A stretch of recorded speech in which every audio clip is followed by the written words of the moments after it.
little over half of voters still believe in the American dream. That's according to the Pew Research Center. WKRG News 5's Asher Red is taking a closer look at our economy with just 2 weeks left ahead of the November election.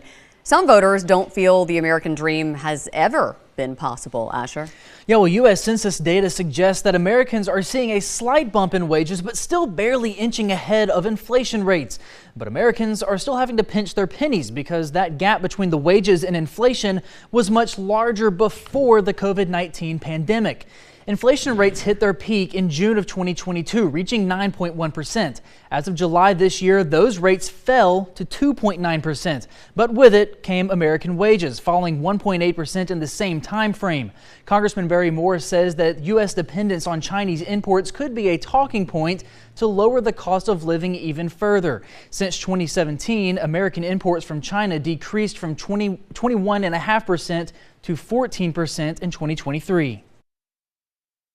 America does not need to be dependent on one of our biggest enemies globally. The fact that their economy is slowing doesn't hurt my feelings a bit, but I think we need to look at ways to bring production back here to the U.S. We learned one thing from COVID. We do not need to be dependent on foreign countries for our energy or for our medicines.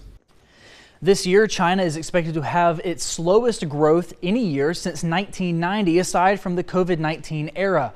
Moore says that this is the perfect opportunity to build here in America and bring American jobs back to the states.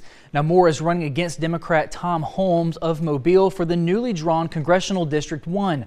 Holmes was born and raised in Mobile and is a graduate of Murphy High School. Live in the studio for now, I'm Asher Red, WKRG News 5.